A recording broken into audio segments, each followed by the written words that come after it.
static and less customizable, the fact that there's so many different options for that arm or for that head kind of make up for it in terms of that.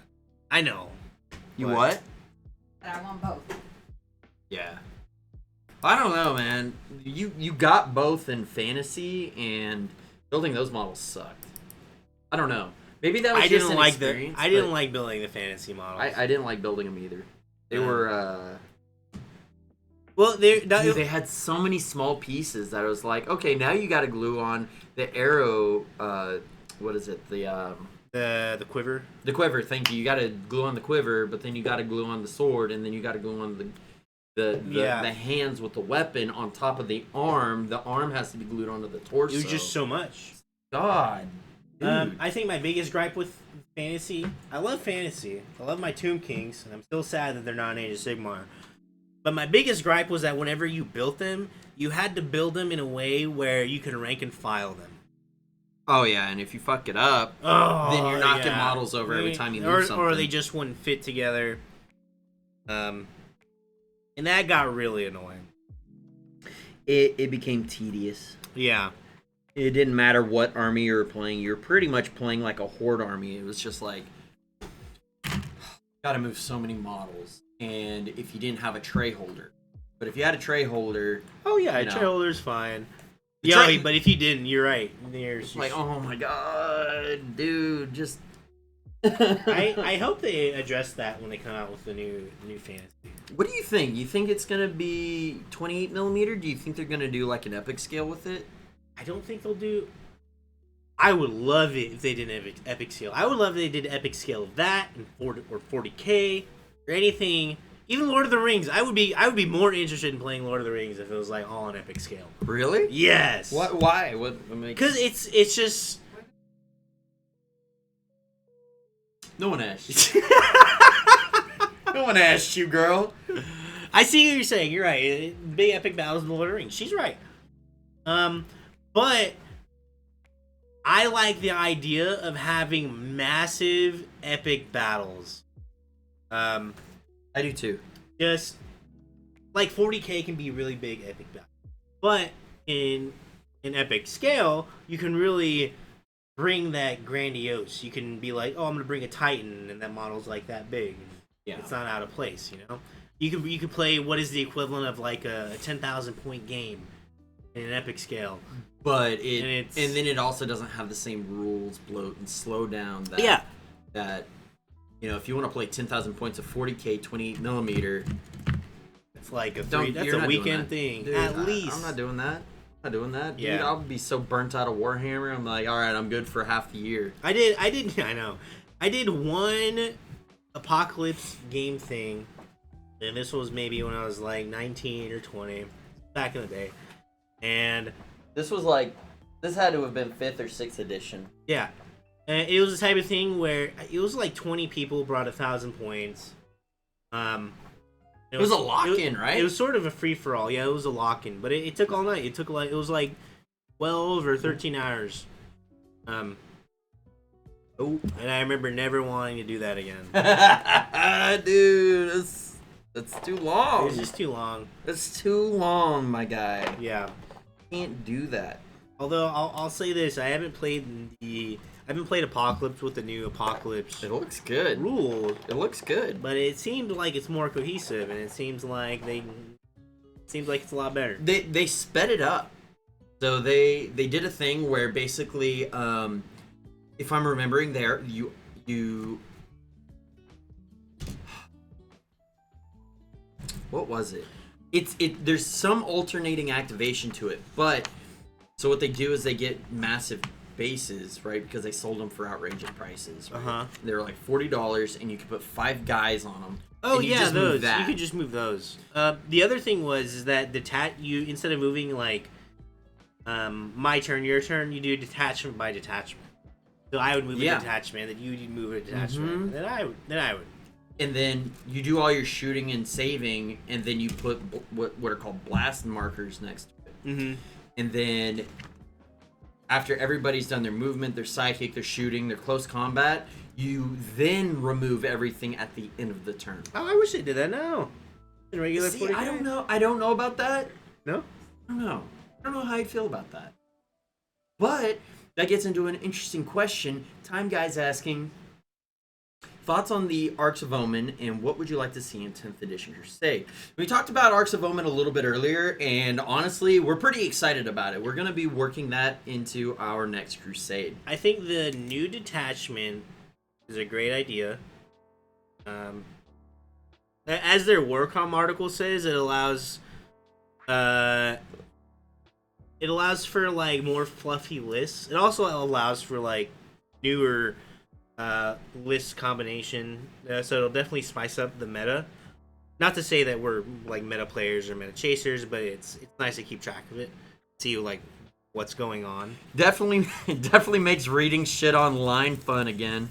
Like, oh my god, they're complaining about the same thing. Yeah. I'm excited for that. I'm also excited for the boarding actions. I think that's a smart move by GW in terms of like sales and just business strategy, because it incentivizes making smaller armies, and it makes people want to buy more armies than what they have. The terrain. Oh, the terrain. You buy a single box of terrain, and guess what? You have everything you need to play. Oh yeah, that's true. I didn't for even Arcs consider of that. Omen. Yeah. And then it's like starting a Warhammer army, right? They're trying to get you hooked. So they sell you something that's small and manageable and easy enough to get into Warhammer. Maybe some different rules, but overall accessible. Yeah. And then they make it accessible to get into, terrain, and then you just want to keep buying, or maybe add to your collection. Yeah. And it allows more people who are. I'm gonna guess we didn't play at a game store for a very long time because we had everything we needed to play at home. Uh-huh. And we would just have everybody come over, and we would pull out, We just pull out what we had. a bunch of, folding tables, a couple of mats, and then we put out the terrain that we had, and then we would play. And I think that's way more accessible for people to get into the hobby before going to a game store where you're gonna have the meta, you're gonna have tournaments, you're gonna have 100%. And people have to get out of their comfort zone a little bit when they start matching up against people that they're unfamiliar with. Yeah. And I think that's a fantastic idea.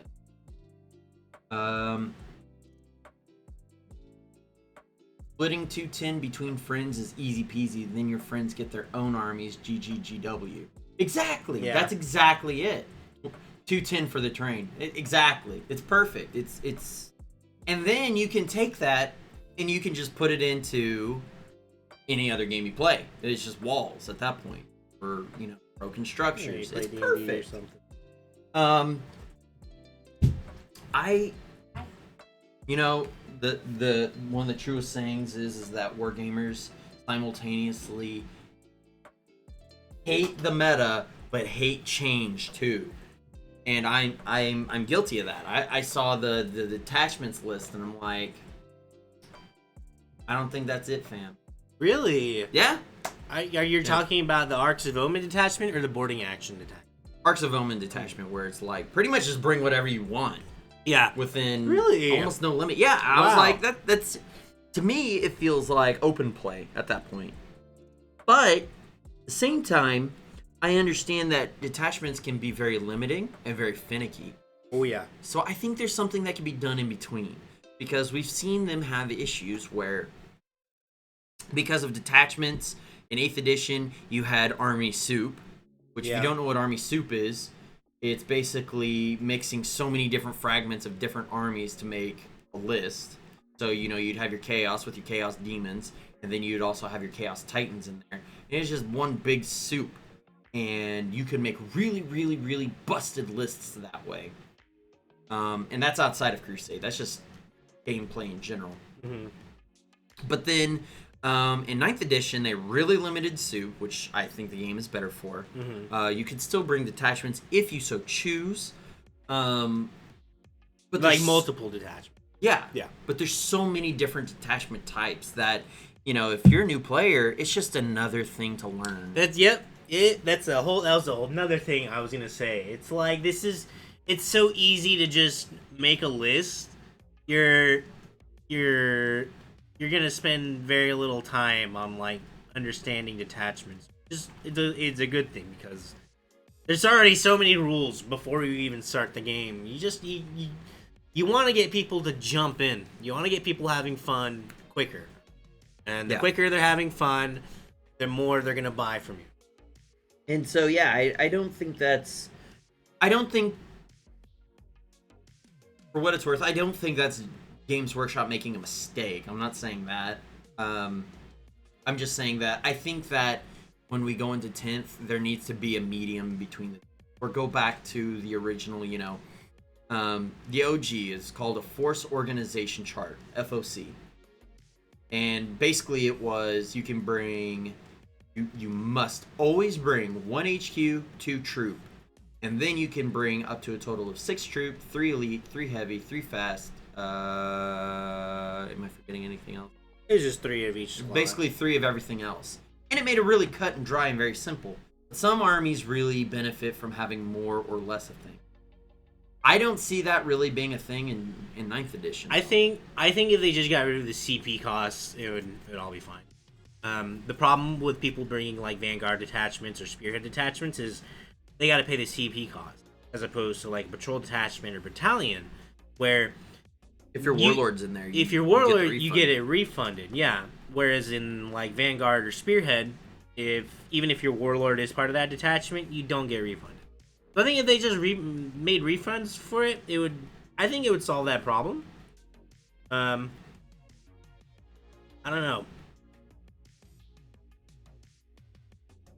Well, see, and that's the thing, though. I think they're trying to avoid, because with this, I mean, when you do those detachments, that basically means that you can still just bring basically whatever you want, as long as you pay the CP, or don't pay the CP. In this case, you get a refund, right? So then you can still bring you can still bring potentially, you know, I'm gonna be, you know, extra here on this, but you could bring like 8 heavies, right? Yeah, in theory. Right. But you would be limited in like if you brought that Spearhead detachment, you'd be limited in like your fast attack choices. Well, see, and I think that's the thing though. They're trying to remove those. For Arcs of Omen, yeah. And I also think that what they're doing right now is...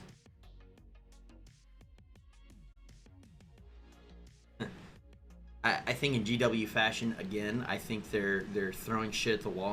So I think they're throwing out through an edition like 9th edition.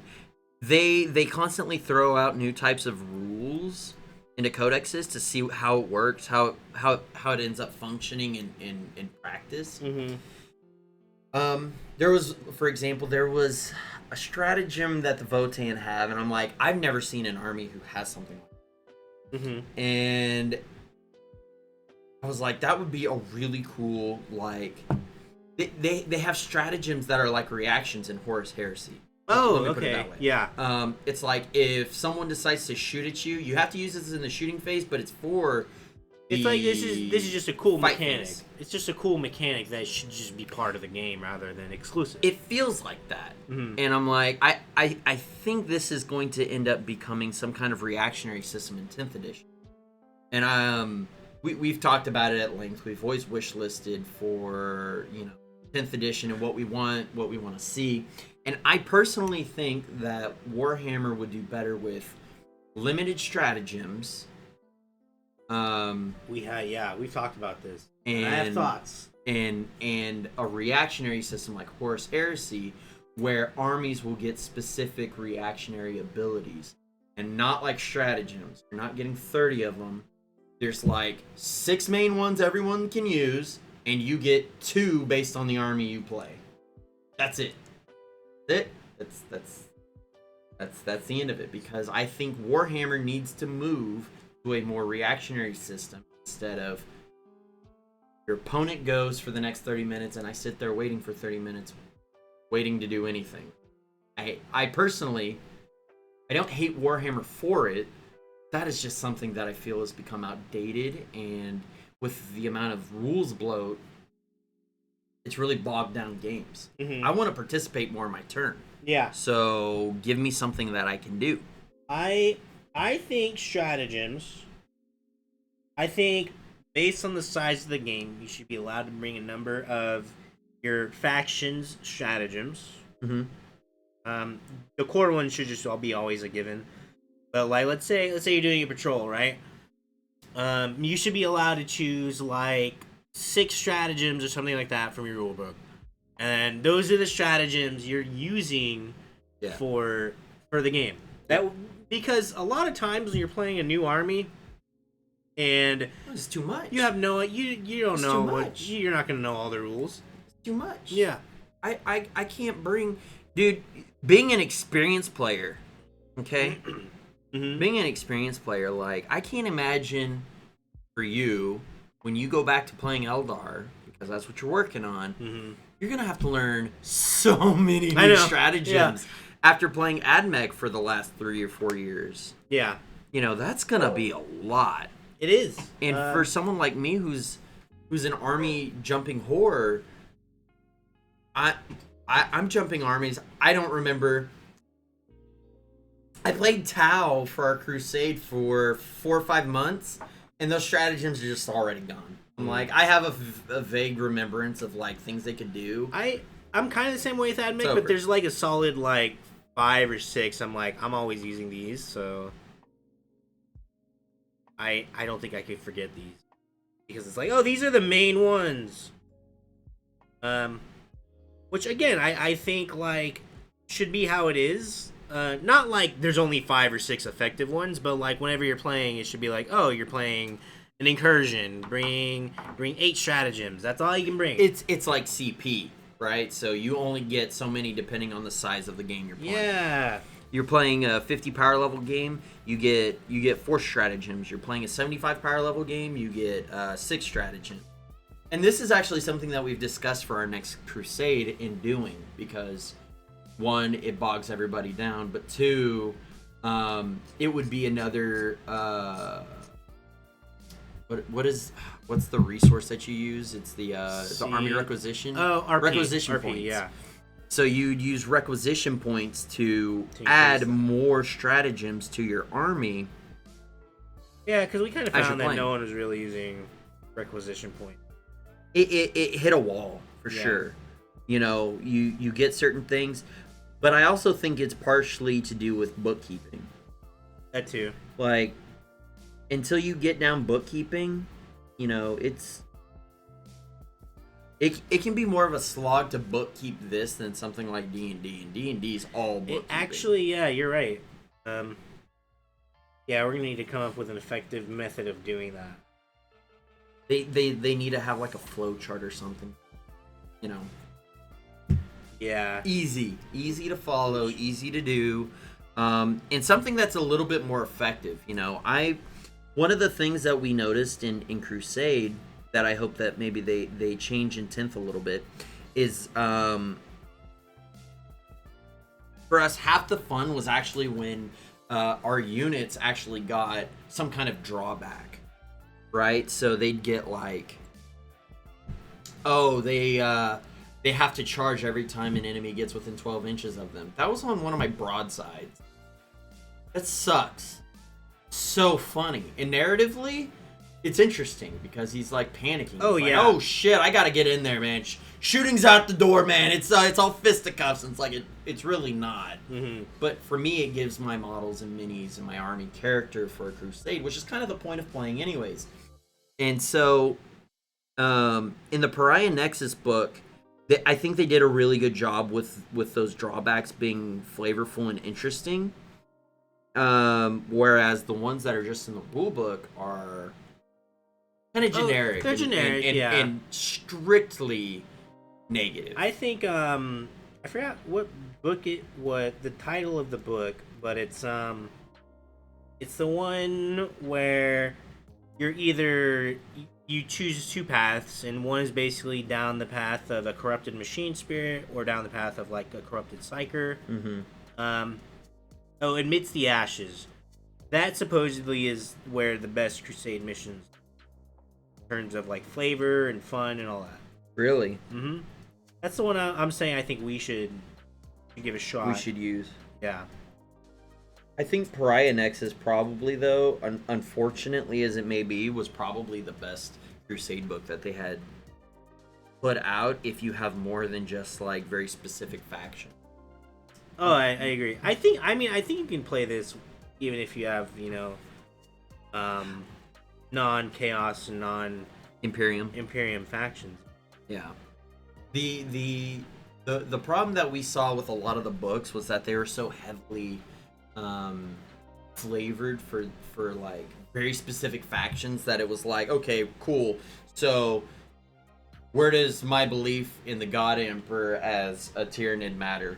Like we just want more generic books. They need them to be more well-rounded, more generic and less gimmicky, because they have that that Planet Strike one, which like Planet Strike is cool and all, but it's just more rules.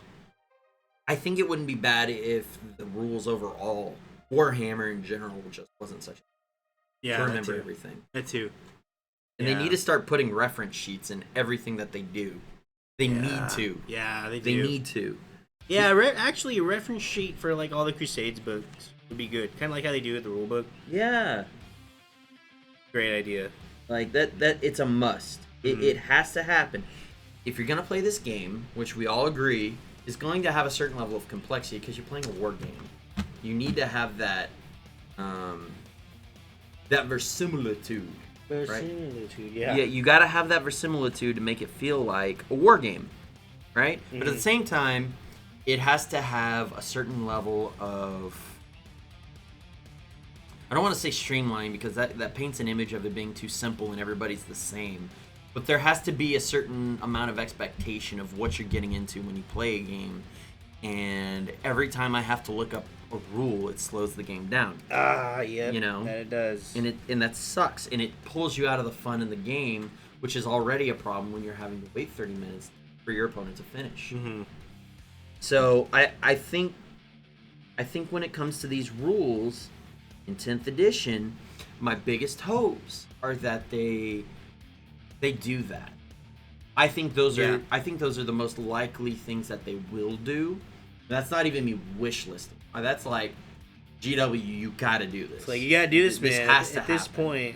This needs to happen, or you're gonna drive people off. You know, it's interesting. I remember back in 8th edition, their reasoning for data slates, like getting rid of all universal special rules, was like, all of your rules are gonna be on the data slate or the data sheet rather, for your unit. And while in the beginning that was okay, it's just there's so many rules now that everybody's got their own version of the same thing. Their data slate is just it's just so bloated that you might as well just go back to USR. Using universal rules, because one person's like hide in the sky or deploy in the warp is it's everyone else's deep strike. It's everyone else, which isn't a term anymore. It's not. No. Which is a term that we end up using. We end up using with players who just came in at 8th edition, and they're like, what the fuck's deep strike? What's feel no pain? What's feel no pain? What's I don't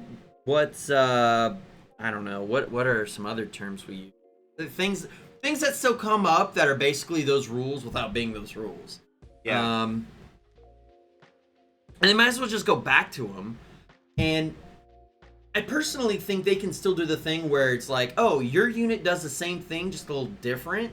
Just call it that so people have an understanding of what they should expect. So it's like, what was one? Fleet of Foot, right? Yeah. So it was like Fleet of Foot meant that whenever you moved, you got... Fleet of Foot was advancing before advancing. Yeah, and only certain armies got it. Okay? So, let's say everybody gets Fleet of Foot or advancing.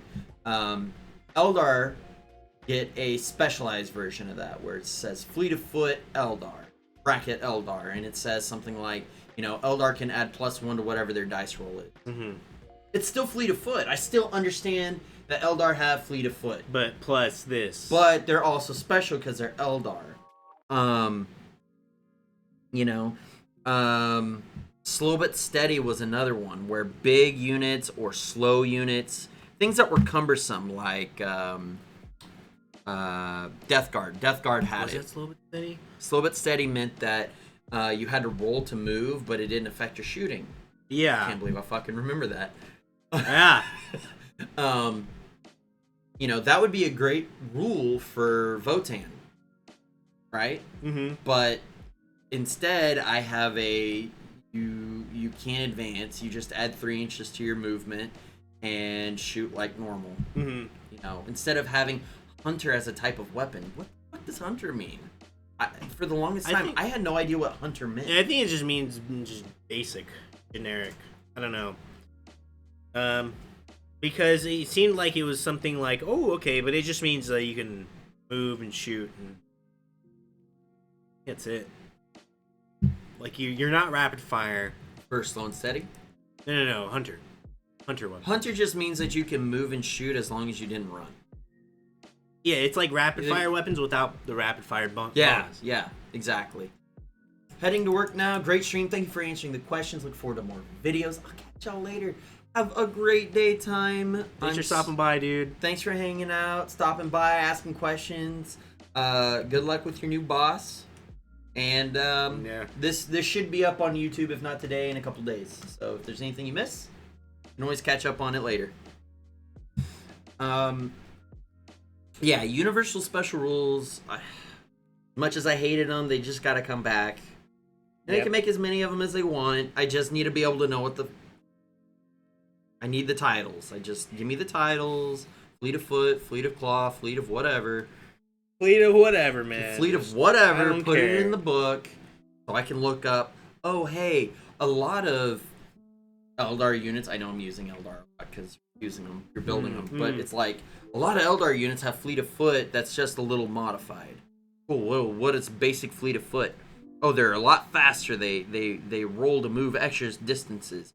Oh, okay. So that gives me this idea that Eldar armies in general are just higher mobility, faster speeds. And then they get a modification to that because they're Eldar. Cool, I have an understanding based off of that keyword alone. In GW, sorry, but they gotta go back to it. I didn't want them to. I have a question. How would you feel about a You Go, I Go activation? I think you know how I feel about that. About for each phase. I think you know how I feel about that. I do know how you feel about it. That's why I asked. I want a You Go, I Go. Like alternating activations. I want that more than anything else in the world. That'd be great. I want it more than anything else in the world, and it's never gonna happen because I don't know. It's just too much change for GW. I think it's for some reason GW gets stuck in their ways, like an old man. They're just like, that's how we've always done things, but we'll change a few things. Kinda, it's yeah. Like, why? Like just this one thing, guys. That's all I want. Dude, just this one thing. Let's shake it up, man. You want to shake it up? That's how you shake it up. Ground up. Come out with indexes. We got time. It's not like you're gonna put out all the codexes this year, anyways. And then, put them out. And they don't have. They shouldn't have any excuse not to be able to pump out codexes anymore. Now that Rona. Yeah, we ain't dealing with Rona anymore. Let's go. Time. Go. Chop chop. There's no shipping delays right now. There's no fucking ports or whatever. Yeah. Whatever that shit problem was. The Evergreen. The Evergreen. Fucking blocking up the canal. Yeah. Oh God. Panama Canal, right? Panama Canal OS. What else? I would love alternating activations. I don't think they're gonna do it, at least for. If they did, I would be surprised, and happily so. I think it would give more. I think it would be way more exciting to play. Like, I already love Warhammer, but I think that would just be better. I think so too. The game would feel more alive. It would feel like there are more options in your turn. Yeah. Using War Machine as an example, You know, there were times where it's like, if I do this now and I activate and do everything with him, what am I going to do with this piece? Yeah. And how am I going to activate this and be done with it? Then you have to worry about the order that your opponent's going to activate their stuff in. And if you fuck up your own order, you know, you messed up. Yeah. Like, you know. Could have missed out on a wombo combo or something. Exactly. Or now you've set up your opponent for a wombo combo. Yeah. Now you got to deal with it. And there were more tactical options when you have to trade activations like that. Yeah. You know, you have to be careful. Was 40K ever in that way? Where it was I go you go activation? We never did third, second, or first. So there's really, the way I've come to look at it is there's only ever really been 3 real editions of 40K. Mm-hmm. Okay, you had Rogue Trader, first, second edition, and then it completely changed to the game you remember from 3rd to 7th. Now there are changes every year. When we went to 3rd edition. When we went to a 3rd edition was a big shakeup. That was basically the birth of modern 40K as we see. Close, yeah. Would that be accurate in saying Yes, yeah.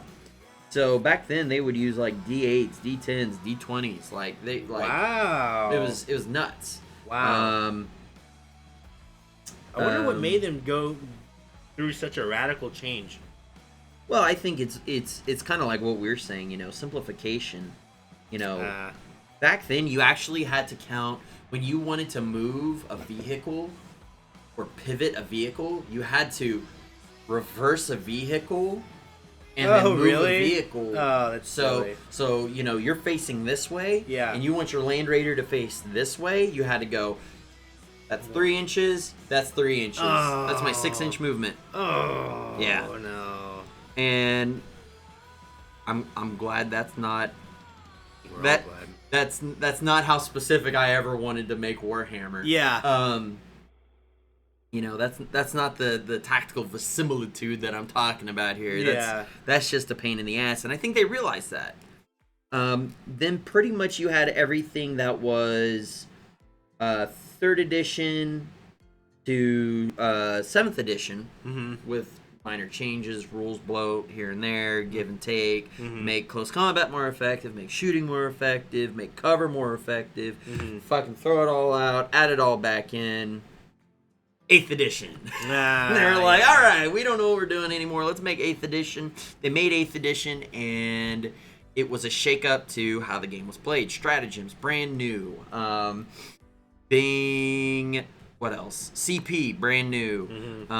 Detachments, brand new. Well, they did detachments in 6th and 7th, but they were terrible. They're terrible, yeah. They're terrible. It was more rules bloat. It's more rules bloat. Because instead of just being like, this is a fast attack detachment, or this is a heavy support detachment, this is an aspect shrine detachment, and it comes with these rules. And this specific set of units that you have to now remember are very different from your normal detachment of units. Yeah. Not unlike today, but very different. And they can't take these units, and they have to play this way. Which was fine, because it made things interesting it was thematic. And very thematic. But at the same time, it was more rules bloat in a game that has issues with rules bloat. Yeah. And so that really, it was too much. And 7th edition, I think, saw a huge exodus of 40K players, and War Machine picked up a lot. I do remember that War Machine was popping off at the store around that time. Yeah. It was popping off everywhere because people were tired of Warhammer. Yeah. GW pulling their, copyright infringement. We're going to shut everything down. Yeah. Zero communication with the community. Zero. None. Nada. There was no social media. There was no, what do you think about this game? There was no beta testers. There was nobody and nothing. They had no social media. Yeah. Social media was taking off. They had none. They had closed down their forums. They had no forums. They had no PR. They had no outreach. Like, it was terrible. A dark age in 40K. Dark age in GW. Sucked so bad. I think the only thing that was good about that era was that occasionally they would do really, really good bundles. Yeah,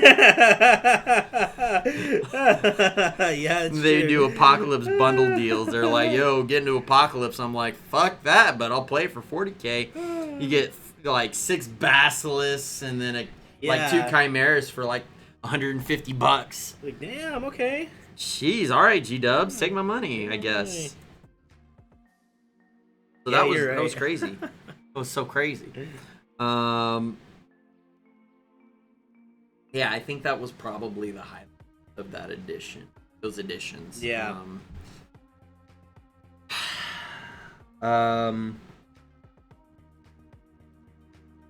What else? What I really want. What I really, really, really want.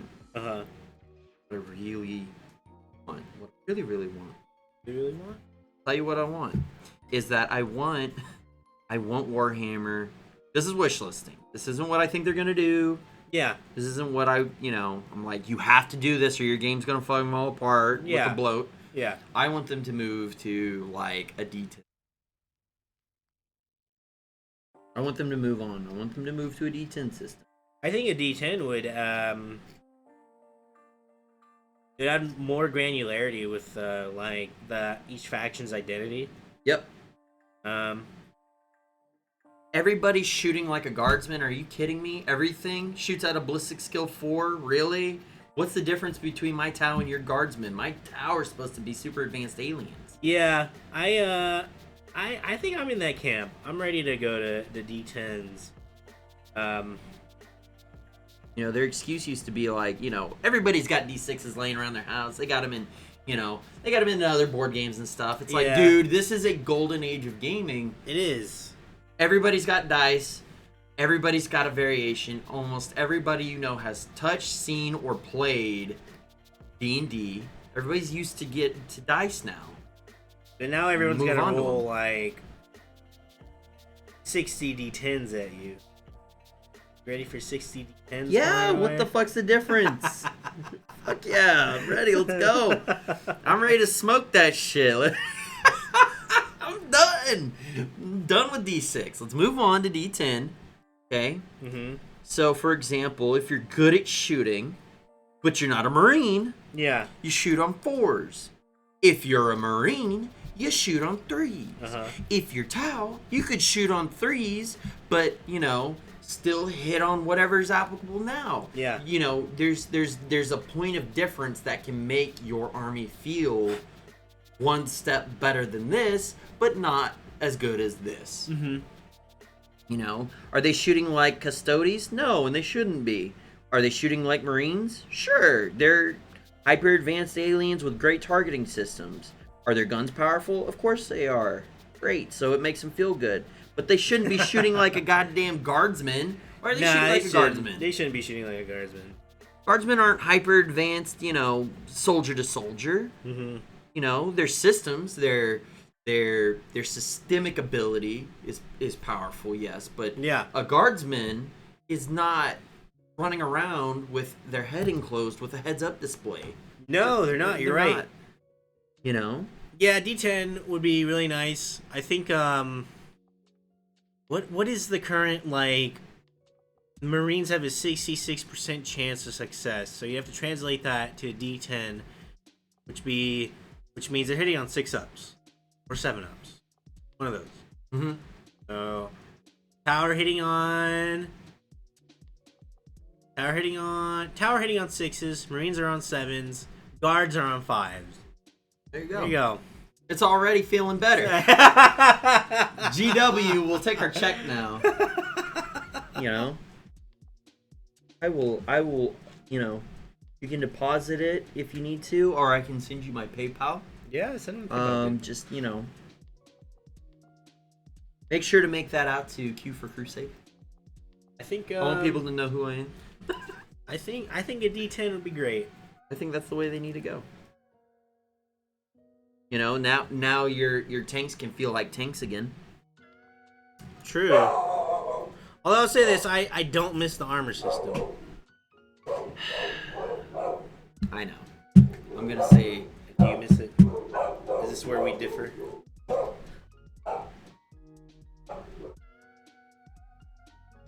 Is it rose tinted glasses? Maybe.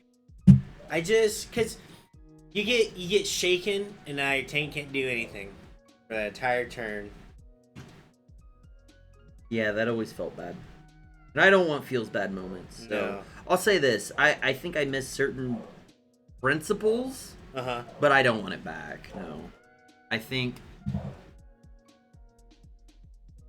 On paper it seems like a good idea, but It made your tank feel like a tank, but then there was also this level of randomness to it that was like, yeah, you know,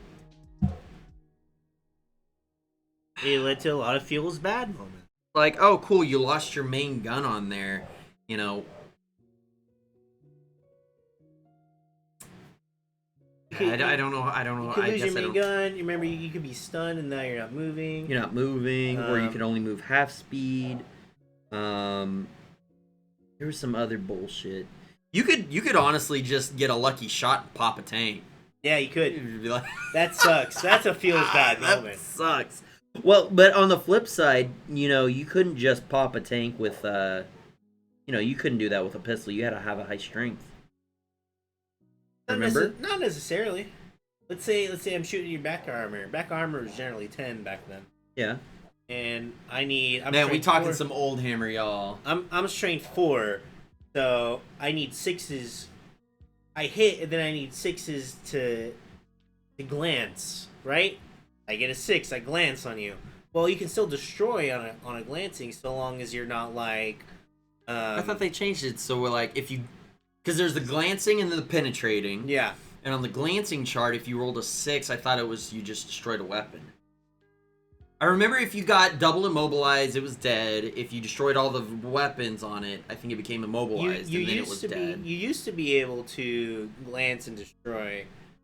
Maybe in 6th and 7th they changed that. I think so. But I remember, like, in glancing, if you rolled a 6, you destroyed it.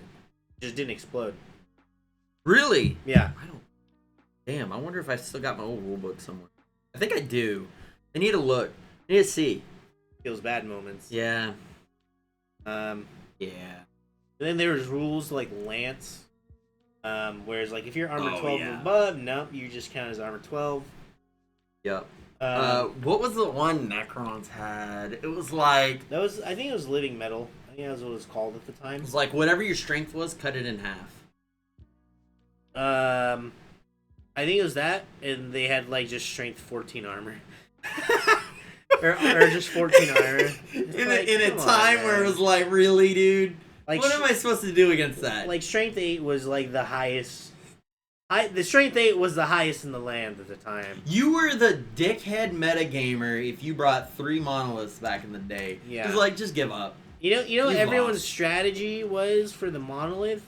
Just ignore it. How am I supposed to ignore that? You can't. It's gonna kill you. It's gonna keep So killing me. I gotta take my- Necrons used to have this rule called what was it? We'll be back Living metal. and We'll leave it. I still call their rule "We'll be back." yeah, Yeah. another one of those Yeah. USRs.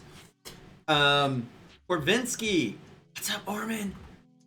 He's in chat. Is that Korvinsky? Facing was good, but might be too nitty gritty for modern 40k. You know, that I miss. I miss facing. Facing was a nice element. I'll say that. I also understand him getting rid of it. Yeah. I miss it, Miss it? but I get it. I get it. I get it. Move on to a toughness system. Yeah. That's fine. And going back to the D10s, if you just make it a D10, sup, Doug? Sup, fam? It makes it accessible. Move Yeah. to a D10, you can get that nitty gritty that GW claimed to want in 9th edition, where it's like, we could have more finesse, we could be, more scalpel precise with things. Instead of, instead of just making blanket changes, which didn't really seem. Anyways, but that's neither here. We're just painting and shitting on GW hour. No, we're advising GW. Advising. That's right. That's why we're getting paid. It's the advising. That's why we're thing, getting paid. Yeah. Yeah, so if Yasuo,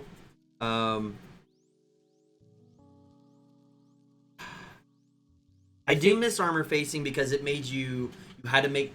Yeah, That's you what I had miss. to You make had better to make choices. choices. Yeah, but the problem is that it's too it's You not can't do clear. it now. It's not clear cut enough. You can't do it now. Like you didn't. You're arguing about facings now. Yeah. Like, no, I've got it on the front facing. Well, I've got it on the side facing. Judge. Oh, Yeah. all right. You know, Fine. there's no clear like front and side armor. Yeah. It's like, okay, measure it from the center of the hull. Oh, I'm doing my best, but I'm leaning over a 4-foot table. Yeah. The hole. Yeah. They still use that. For flyer models. Or like for, I know for Chow tanks, Eldar tanks. Do all measurements from the hole. Well, where specifically is that again on the model? Just any point of the model or the back? Is that what you mean? Seriously, yeah. So I mean, what do you mean? and I get it because they want to model their models uniquely. Yeah. They've got to. They got to have some conditions where it's like, okay, it's just easier if we do it. Yeah. That's fine. Yeah. I want the other one that I know you're not gonna like. Oh, excuse me. Templates. No. I'm glad. I'm so glad those are gone. I hate templates, dude. I No, hate you're templates, dude. And see, that's why you're wrong. See, and I have a Necromundo box behind me. It's got I know they all use it. 3 templates. That's fine. It's if you keep it contained in Necromunda, it's okay. Keep your shit over I would there. even play Necromunda. They use templates because it's a smaller game. It's essentially a squad on squad battle, and you don't need a conga line in your units. Conga lining was stupid. I don't need But it. they fixed that. But then now, like, your squad is like, everyone's like, oh, he's going to be 2 meters apart like this, and then they're like that, and then they're like that, and that just looks dumb. It looks stupid. I hate that. What I was hate that. stupid was when they did this shit. That's stupid, too. That is just as stupid to That me. was so fucking dumb. I'm like, really? That doesn't look like a battle. No, it doesn't. But they fixed it. Just, like, if they introduced it back, because everything has to be within an inch of every other model if you're a certain size, right? But now you're blasting everything if you brought templates back. If they if they made unit coherency an inch to where it's like that, be like, all right, fine. I would allow it back if they You would allow it? if they bumped unit coherency down to an inch, but it's 2 inches. So now I'm like over here, and you're just more far away. It's silly. You're just wrong. Also, Flamers. Scatter was terrible. Flamers on Ooh. Overwatch would be worse if templates were around. Flamers on Overwatch? Yeah. You'd hit more models for sure. No, you hit less models. Like, let's say I'm overwatching you and I'm like, maybe it depends. But let's say I'm like, Oh, You're because here. you could charge from 12 inches away, and it was like only a 9-inch. yeah, it's only like 9 or 8 inch thing. Yeah, it's like your flamer sucks, and then you're not hitting me. Pros and cons, I guess.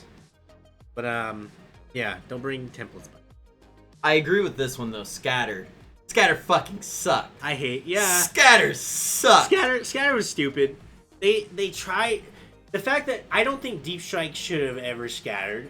I was okay if there was like line of sight weapons that didn't need, or weapons that didn't need line of sight scattered. That I was like, okay, that's fine. That makes sense to me. But normal blast weapon scattering is stupid. It's like they see you, man. They're right there. They're shooting high-tech weaponry at you. Not that high tech, dude. No. We're gonna scatter that shit. At least they had some mitigation with the ballistic skill.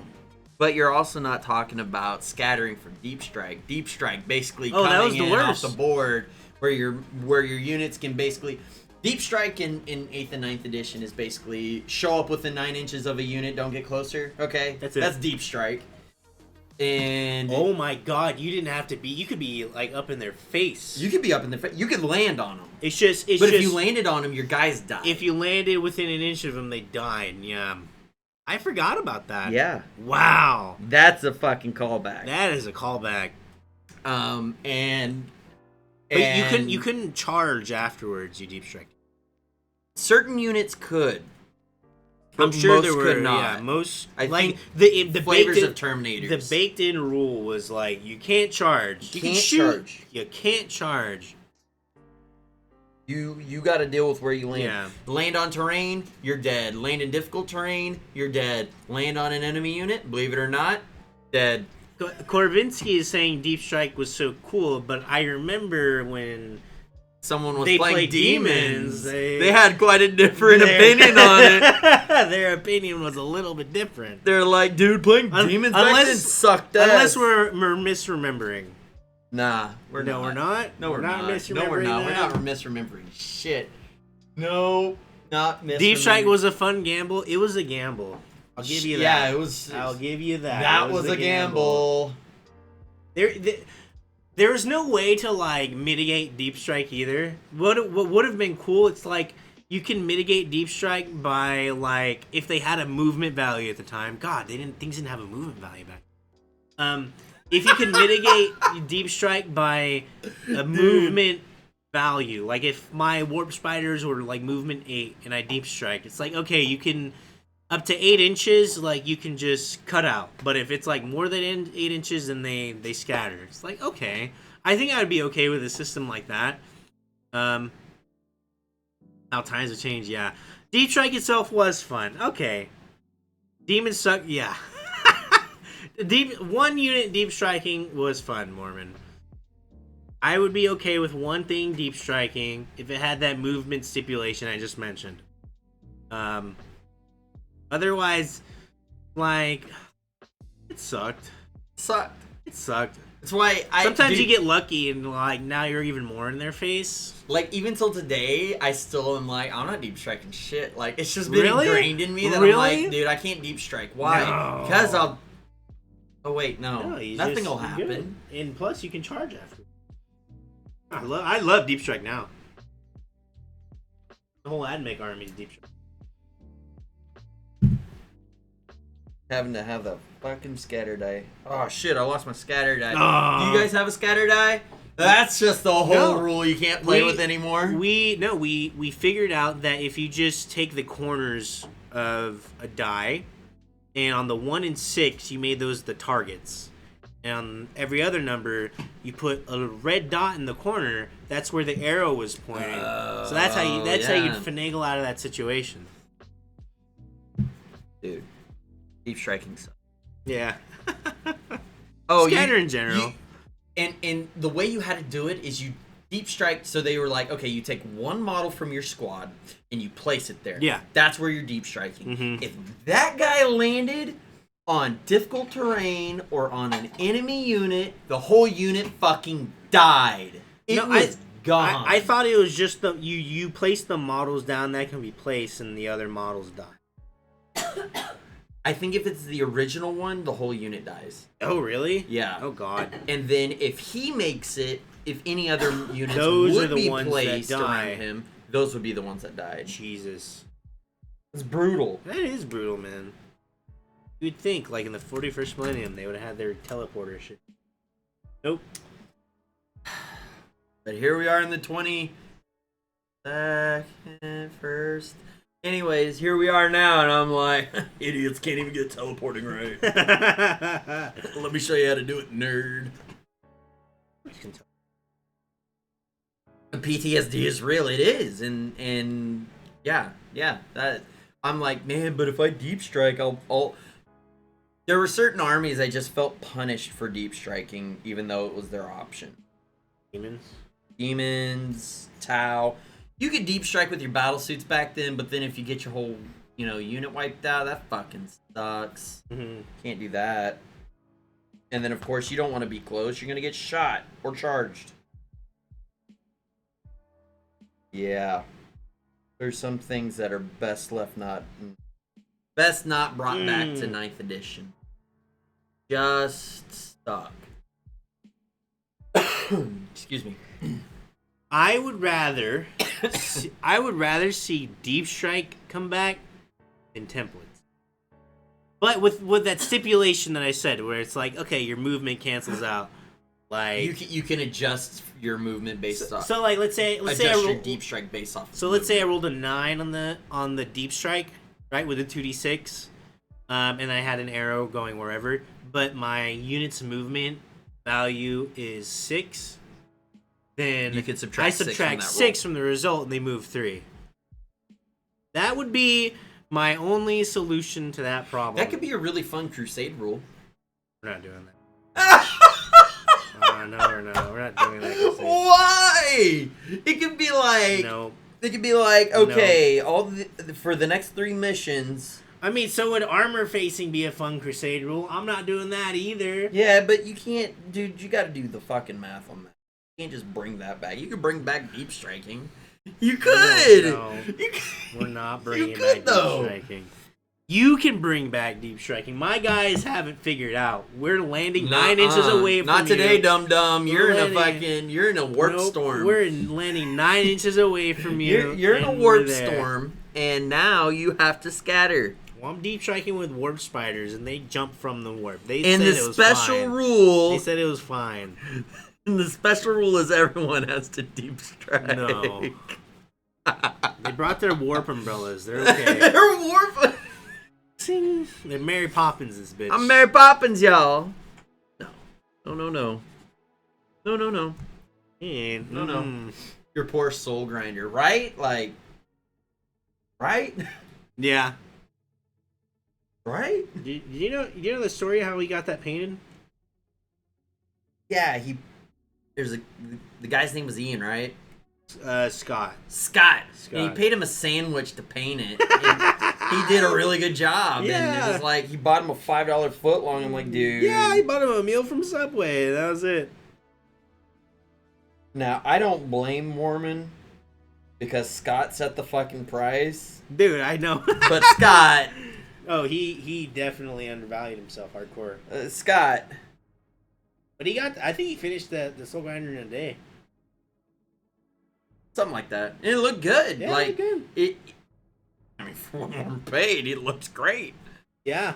You know, $5 foot long back in the day when they were pushing that shit. they're $5 actually foot long. Foot long, yeah. They're like, all right, man. All right. I'm hungry and I'm also broke as shit. Yeah.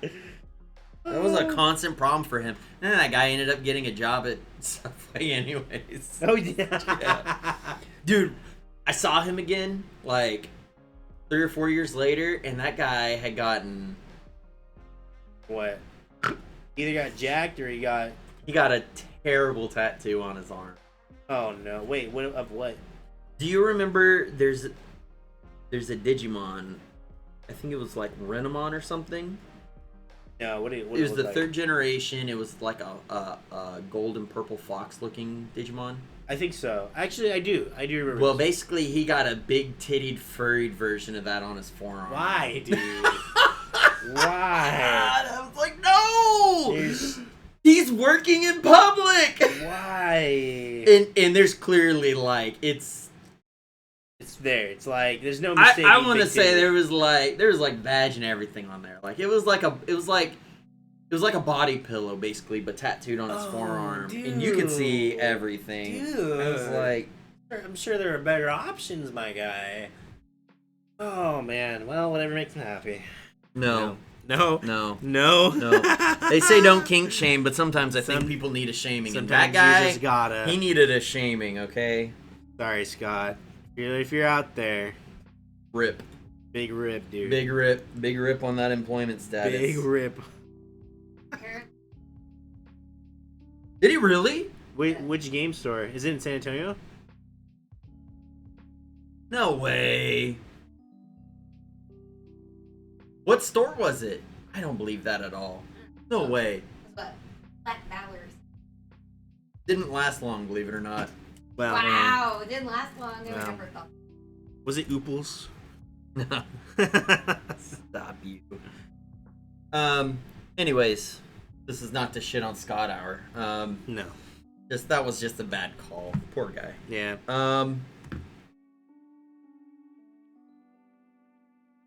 That was his? Ooples was his? No, No. Gamers Paradise. No, I think that's still around, dude. That's a good name. I like that. Gamers still around. Paradise. Is it? Man, have to cut all this that we're supposed to do. Nah. It- We're saying a lot of personal. yeah. Is it mid? Is it a mid store? Remember, it was on the second store. It's like walk No, up. that wasn't it. Well, that was it. What was that one then? Dude, they come and go. They really do here. They come and go. There's, dude. The only good thing about it is that there's never a lack of game stores to play at here. Oh, that's true. That's the best part. But man, there's been some mid ones. Yeah, that's right. Yeah, there really has. Got that.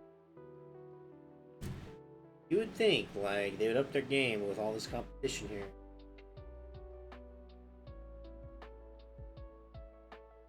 I don't know if he ended up closing or just left, but yeah, that happened. Yeah. I don't know. Anyways,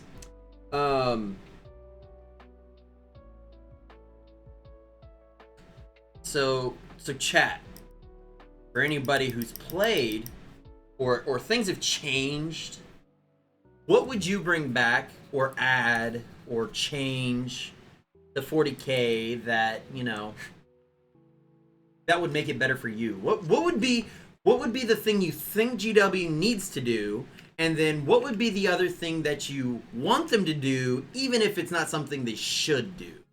For example, I want them to move to a D10 system. I think it would be better for the game health. I think it would be better for making units more interesting. I don't think they're about to do it, but I'd love them to. Whereas they have to cut down on stratagems and make their game's rules bloat better. Oh, They have to do that. yeah. That's something that needs to happen in. What do you guys want?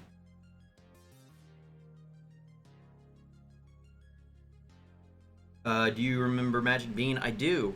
Hard for me not to, man. I kind of, whenever we drive on that side of town, I kind of get like, I used to run tournaments. Oh And my that was one of the stores that we used to do yeah. it at. That's still up. Oh, they sold. They couldn't handle. It sounds more judgy than it is, and I don't mean it that way. They couldn't. I remember originally it was a couple who ran a store, and they couldn't handle the business aspect of it. Very stressful for them. They had a kid on the way, and they were doing okay. It was a very nice store. Had food, coffee, so on, but they really just they were missing something that would draw people in to come money. They ended up doing Magic the Gathering and stuff like that. Low hanging fruit, real easy for a store to run off of, but they ended up selling it because it was just too much for them. And then I think the people who bought it, I don't know, I guess ran it into the ground. He was buying up all these little stores throughout the city because they weren't doing well. He was going to make a chain. Well, it didn't go well. I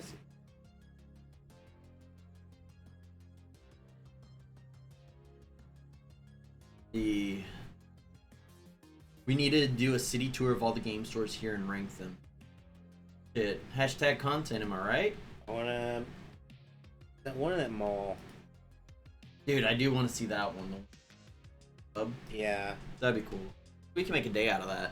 We should do that. We should go pick up our free Cascarin model. And we could just go there and see what it's about. I think it's just a free Cadian, but yes. Yeah, we should. Oh, is it? It's Acadian? Yeah. Okay. Yeah, we should do that.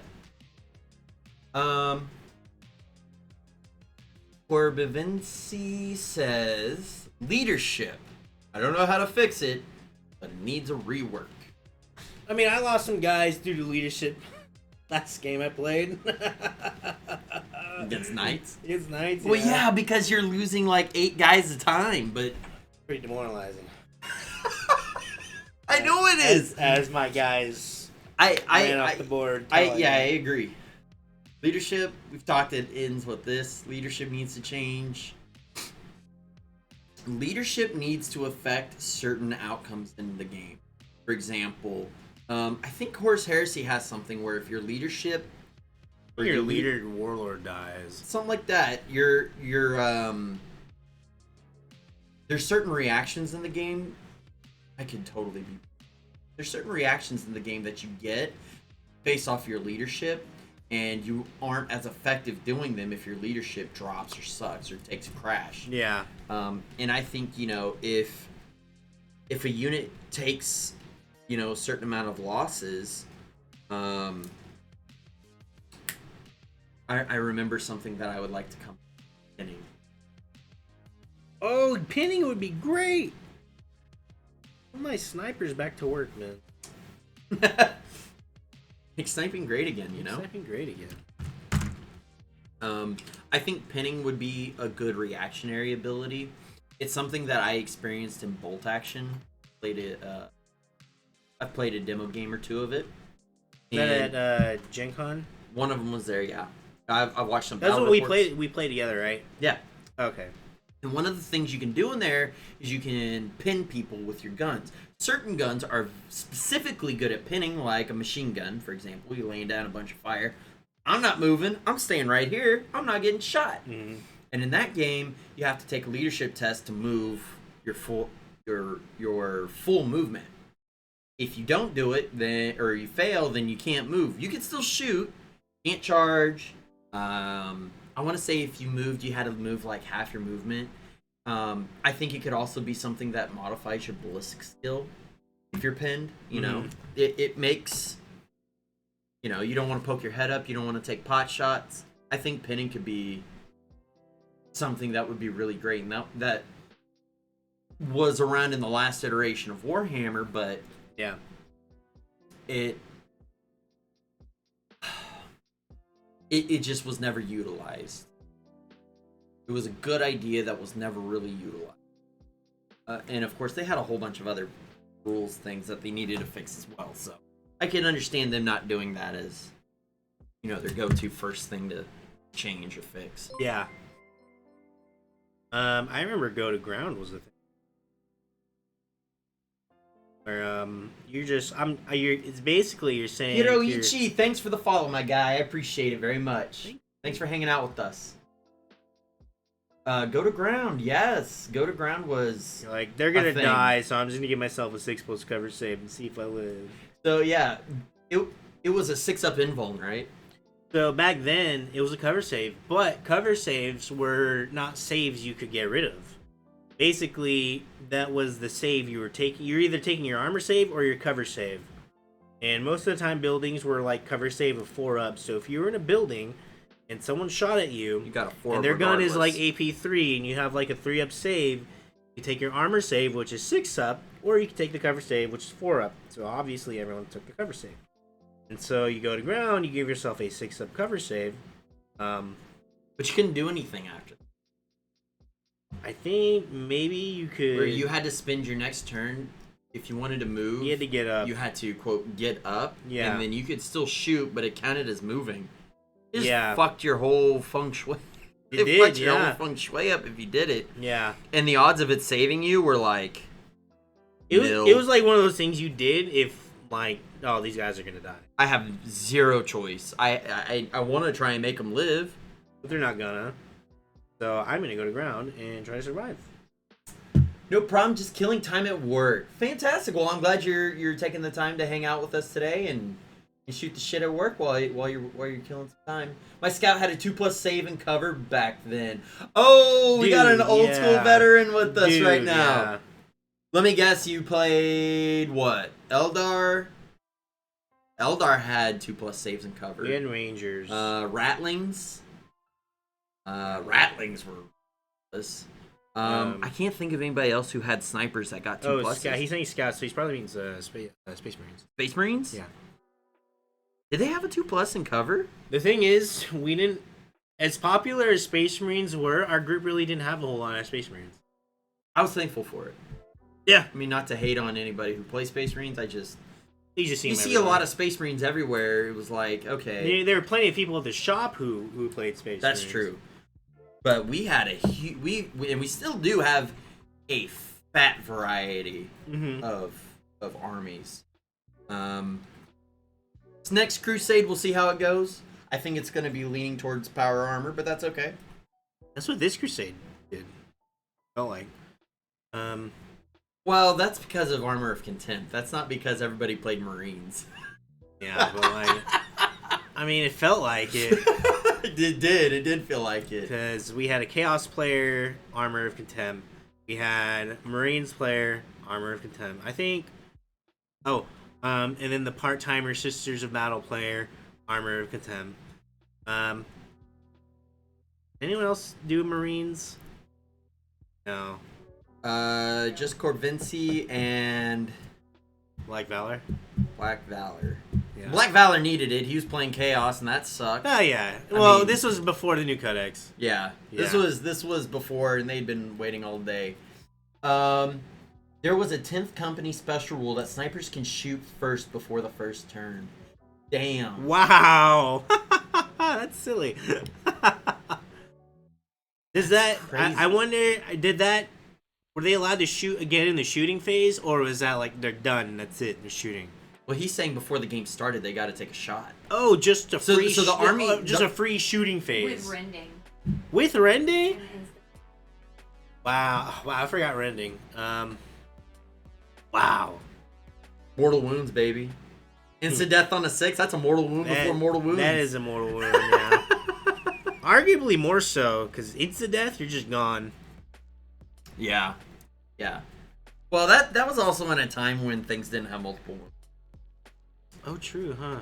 Wounds are new. Like, Yeah. multiple wounds. You had multiple wounds, you were a character. Yeah, characters had multiple, right? Terminators had... 2-up saves. 2-up saves. Who and a 5-up gives a removal. shit about wounds when everything's got a 2-up save? I don't remember. No. I think leaders did have wounds. Leaders would have multiple wounds Leaders had typically, but multiple they would have wounds. like 3 or 4. Yeah, it wasn't like no. Now they have like 8 or 10, which is fine. Most things have damage now, so Yeah. that's okay. Yeah. That's neither here nor there. I feel. Mm-hmm. So is 10th Company IG?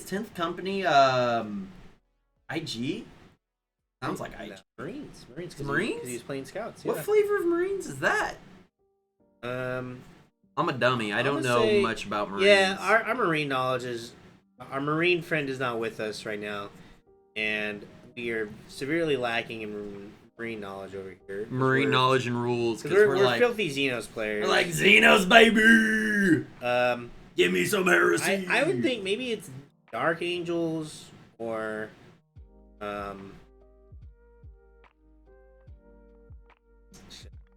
10th Company. My first wild guess is Dark Angel. I'm gonna say Blood Angels. Or maybe It's Blood an Angels for sure. Blood Angels are more melee though. 10th Company is a scouting company. Oh, it's just scouts.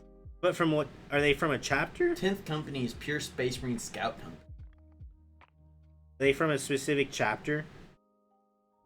10th Company is a scouting company for every chapter. Oh, every chapter? Oh, every chapter. Okay. So in the lore, your 10th Company was always right. scouts. Okay. And that's what he was bringing. Dude, that's really cool. A whole scout army? Even today, well, no one plays Firstborn. shut up. That's just the truth. Yeah, but back then when you get hit with a weapon that's double your strength, that's true. Oh my god, I forgot about that. Your toughness 5, you get hit by a toughness 10. It didn't matter who, what, when, or why. You were dead. I completely forgot about that rule. You're Gilliman, you're dead. That's Your so eye, crazy. Cato Sicarius, you're dead. That is so crazy. What a wild time. Yeah. Hashtag railgun. Hashtag railgun.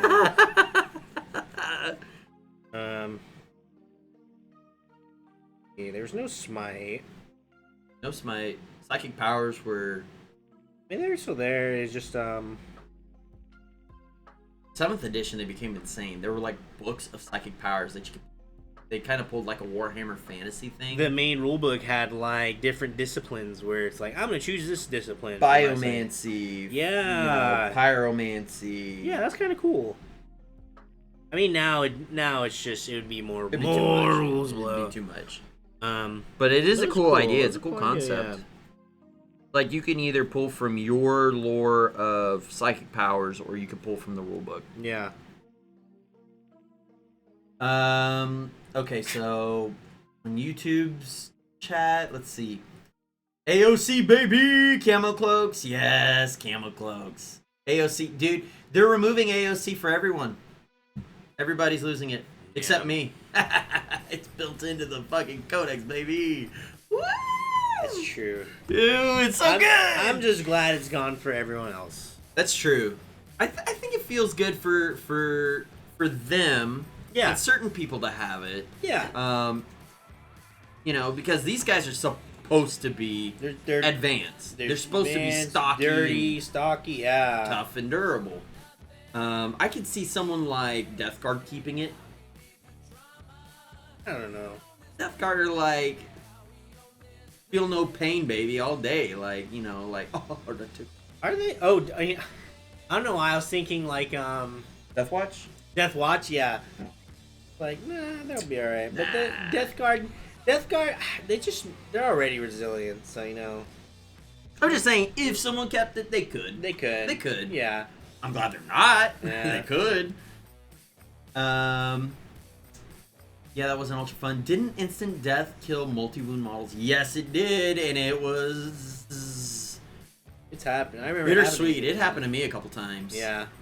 I definitely did it with my Wow. railgun. Quentin, what are you doing with that railgun? What are you doing, step bro? And it made sense too. It's like, well, I'm getting shot with a giant railgun, so I'm turning you into pink mist. so it makes sense. You're not surviving this. Yeah, because they didn't have damage values. They were just you either wounded or not. Yeah. 10th company scouting company for every chapter. 5th was chaotic nonsense. Power weapons just getting rid of armor saves. That's right, dude. What made Banshee so Power good. weapons were just like They're just no save. You get no zero save. Doesn't matter. No save unless you had feel no pain. Yeah. Or an invuln save. Could you do it if you had an invuln save? Yeah, you got an invuln save. You could save from it. Could you do it if you had cover? Oh, yeah, well, it didn't Well, matter. you're You're in close melee. combat. Yeah. And back then, you couldn't get any benefits in close combat. Yeah. Shit. Damn, dude. Banshee's so good. Different time. Different time, so bad. I know, cries. Death Guard would make sense to keep it. It would. It would make sense. And honestly, I don't know. Like I said, my marine knowledge on both sides of the spectrum are very off, but from what I read, Death Guard are apparently both place. So, I'm excited to see how things will change with the new Arcs of Omen mode. I am hoping some army lists or some armies who are struggling will be like, oh, I can do this really cool gimmicky list, and will make our army more... It's not OP, but it is thematic and fun. Yeah. And it gives us an advantage that we're up to 'Cause snuff with others. Maybe we weren't able to do it before because we were restricted by our detachment limitations. Now, Yeah. because we don't really have that, we can kind of go ham.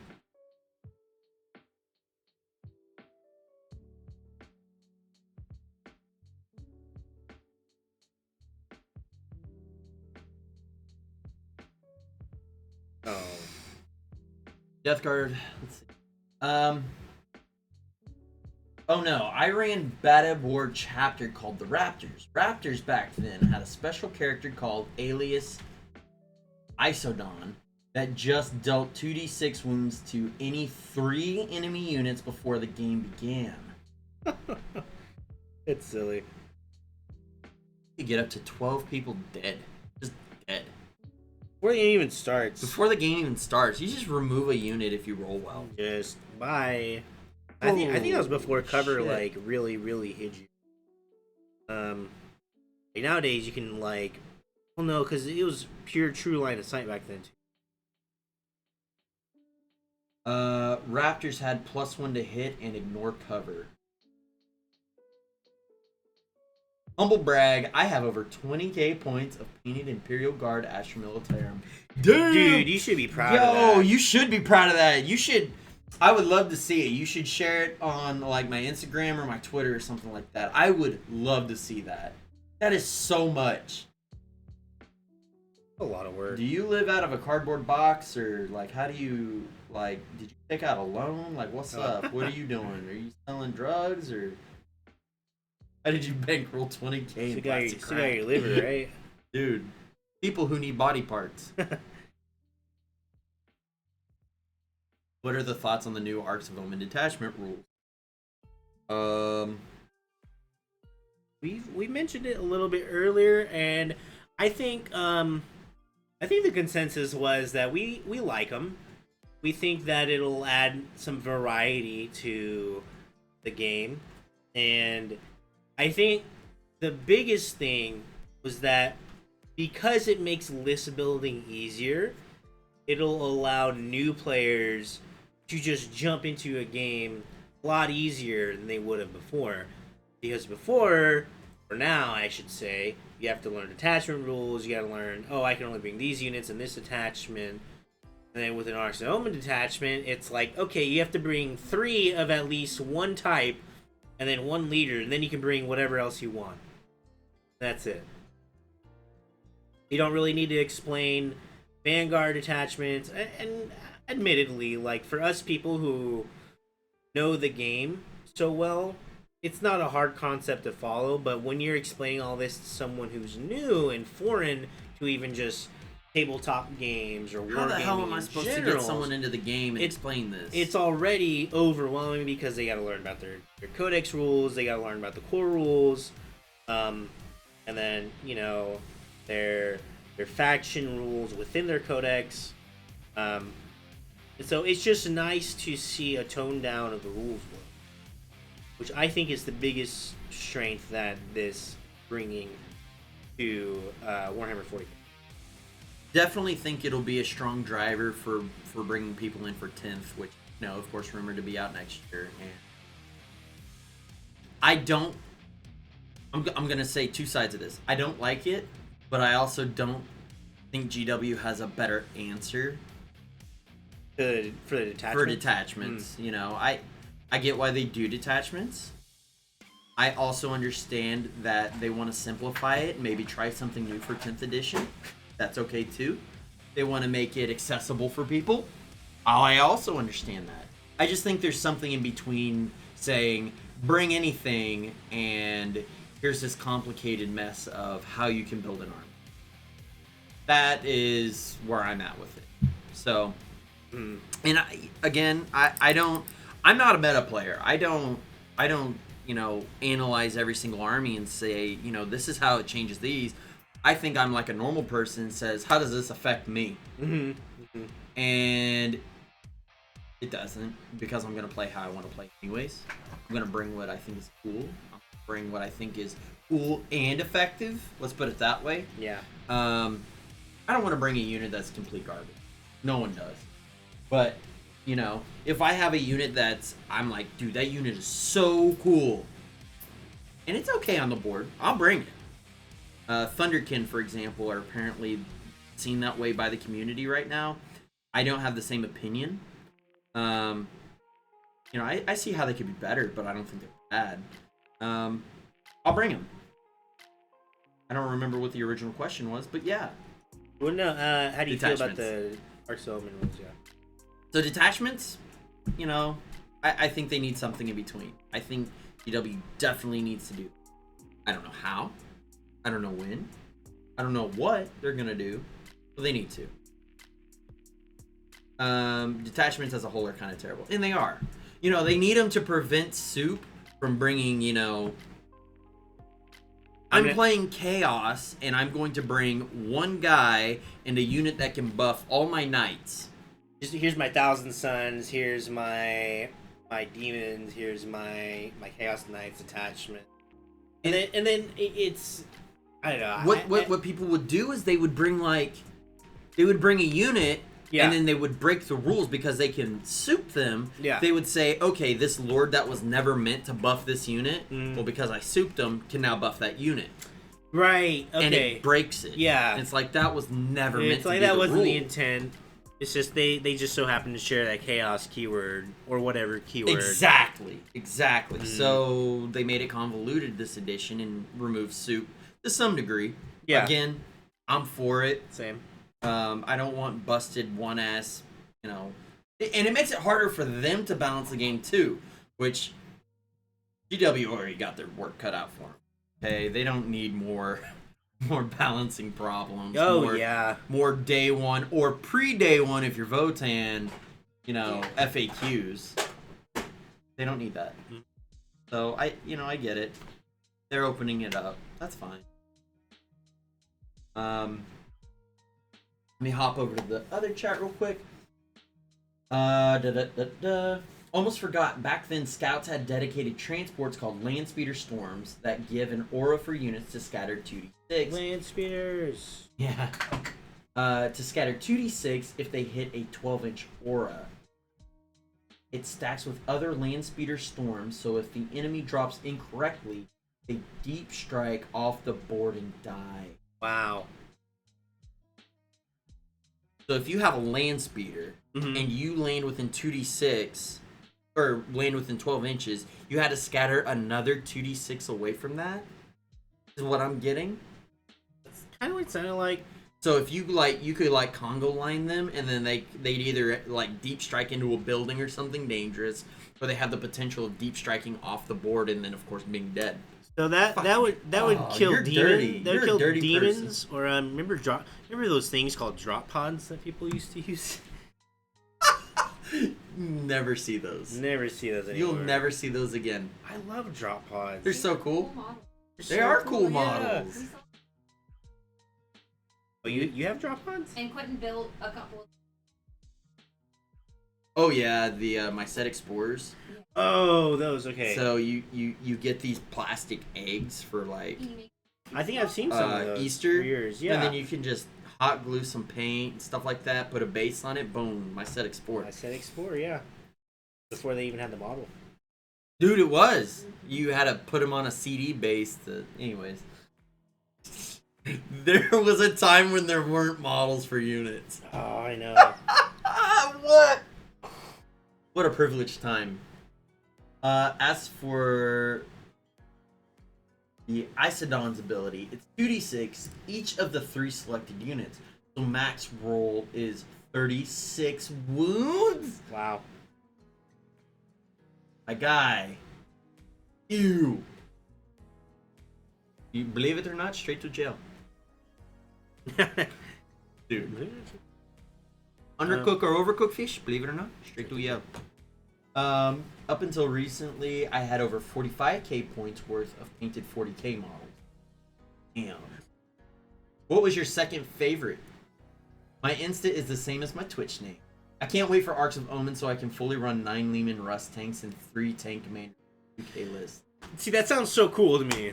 That's just a convoy of tanks, dude. That sounds fun. That sounds fun. Yeah. There was for those of you who again didn't play, I know we're kind of mixing 10th some nostalgia into this, but there was a point where GW made a set of rules, spearhead detachments basically, where you could bring all tanks in your army, but you'd basically just have giant tanks. That was the game mode. Just brought tanks, vehicles, tanks. Was this 5th edition? Or it was 6th and 7th. Okay. And God, I wish I could remember the name of it. I think it was in a white dwarf. It's not Big Guns Never Tire, right? No, it was something called something like Spearhead Detach, but it was okay. So it was a white dwarf thing. Yeah. Damn, I don't know how that slipped past me. Yeah, it was a really cool thing. I think we might have played 1 or 2 games because who the fuck had that many tanks? Yeah. Unless you're playing Apocalypse, you didn't have. We didn't have that many.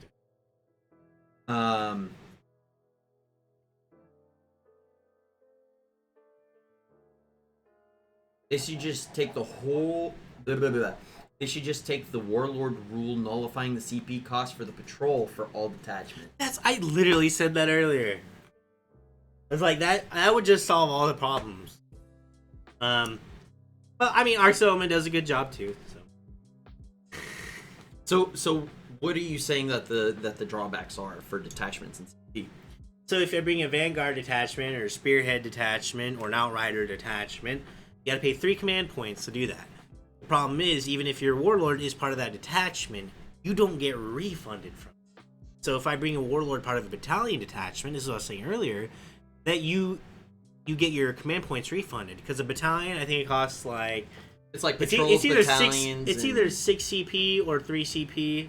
Maybe it's 3 CP for a patrol. But if your Warlord is part of that detachment, you get those CP back.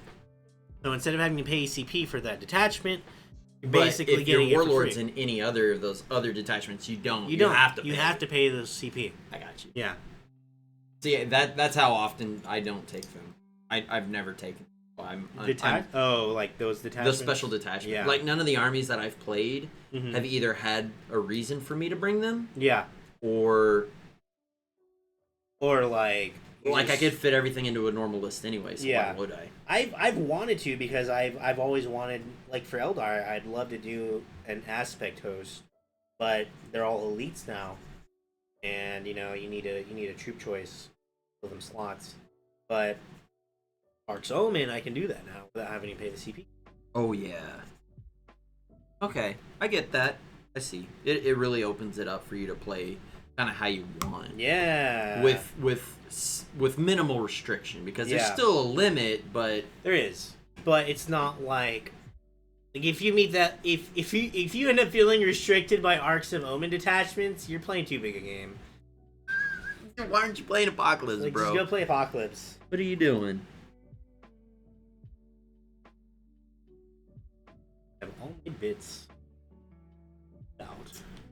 I had 8K of Nidzilla. Damn, dude. 4K Deathwatch, 2K Ravenwing, and 2K Knights. Man, you like you some Imperial, don't you? It's in a Vigilus detachment. Last tournament I went to, I ran a super heavy detachment of 2 Bane Blades, 2 Shadow Swords, and 1 Macarius Vanquisher. My God, dude.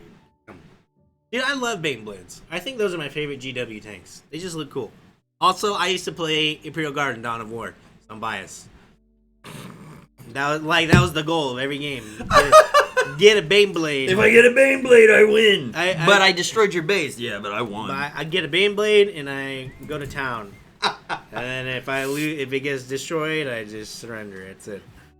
How far do you get in your tournaments? Yeah, With that detachment, like what are we looking at? Are you winning a lot, or are you just having a good time? I asked that. It sounds like I'm being a smartass. I don't know how well that would do. It sounds like I don't a do good tournaments, tournament. It does definitely sound like a Yeah. good time. Also, it's a fair question, because there was that tournament where some guy brought nothing but, this was pre-Guard Codex, but he brought nothing but Brought like 600 Penal Legion.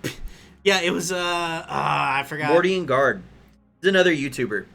Yeah, but I forgot the name of the unit. It might as well have been like Penal Legion. Yeah, like fresh recruits. But he won. He won a good amount of games, and that sounds like a gimmicky list. But again, it sounds like a really fun list. It sounds fun until you're like, all right, let's move them. Oh yeah, he's one of those crapshoot tables things. Yeah, I ain't got time for that. No, I'd have everything on those multi-unit base movers. Yeah. Like, I wouldn't be dealing with that. Nah. You know, I got those for my NIDs, and I didn't even like, that was terrible too. Even after. Even having so many of those. Yeah, even after having so many of those, it was like, oh my god.